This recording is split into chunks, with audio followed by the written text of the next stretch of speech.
L'approvisionnement de champagne panier, en fait, c'est une majorité sur le vignoble de la vallée de la Marne. Et après, on complète avec des vins clairs sur la Côte des Blancs et la montagne de Reims. Toute la vallée de la Marne en fait, a le même profil avec les villages qui bordent la Marne et les vignes qui sont juste au-dessus. Depuis maintenant 10 ans, on a sensibilisé nos viticulteurs à la notion de viticulture raisonnée. Donc limiter les traitements, beaucoup de travail aussi au niveau de l'entretien du sol. C'est surtout avec la nouvelle génération qu'on arrive à progresser dans ce sens-là. Voilà. Alors, la spécificité d'ici, c'est que la région est quand même majoritairement plantée de pinot meunier, hein, et que historiquement, c'est le cépage qu'il y a le plus dans la région. Alors depuis, l'encépagement s'est modifié depuis 25-30 ans, et maintenant il y a aussi du pinot noir et du chardonnay. Le pinot meunier, ça apporte surtout le fruité et le charnu, hein, le côté facile à déguster, le côté agréable, très rond, très gauléant. Alors, on travaille déjà par le respect des crus, le respect des cépages, c'est-à-dire qu'on vinifie tous les crus à part, et les 3 cépages champenois, donc le chardonnay, le pinot noir et le pinot meunier, à part également. Le style panier, c'est essentiellement ce côté fruité, légèrement vineux. Hein. Panier est un champagne avec une expression aromatique assez intense, assez importante, et qui fait que les champagnes paniers sont plutôt tournés, je dis bien plutôt, vers la gastronomie. Ce sont des champagnes où il y a une vraie structure de vin. Là, on est sur la partie rouge, c'est-à-dire que on est en train tout simplement de faire des rouges de champagne pour pouvoir faire ensuite l'assemblage. Puisqu'en Champagne, on fait des rosés d'assemblage, c'est-à-dire qu'on prend une partie d'assemblage rouge, une partie d'assemblage blanc, et ensuite on va faire un rosé d'assemblage. Alors là, ça va rester 6 jours en cuve.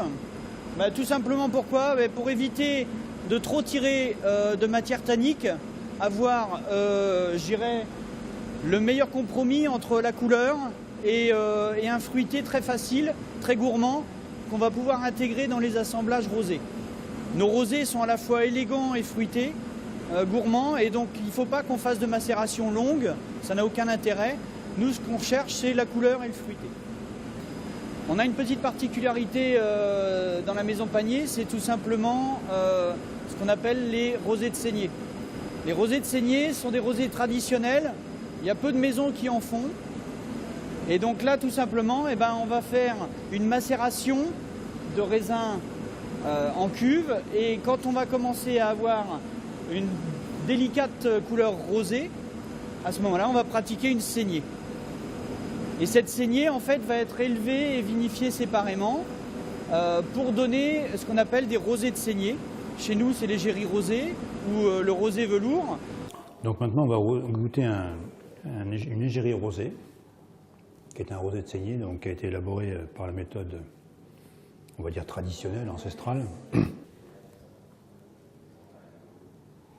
Donc on est plutôt sur des arômes légèrement confiturés, mais très élégants, et surtout très grande fraîcheur en bouche. Beaucoup d'élégance, beaucoup de raffinement.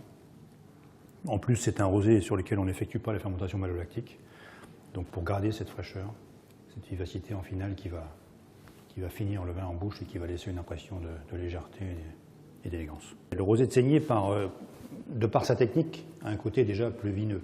C'est pour ça qu'on lui met un pourcentage de blanc important, de manière à garder une belle fraîcheur, une minéralité. Le principe ici, c'est chaque cuvée, on en réserve une partie qu'on met en œnothèque et on prend plaisir aussi à goûter, encore une fois. Quel merveilleux métier. Donc à goûter ce qui a été fait autrefois et voir un peu les évolutions dans le temps.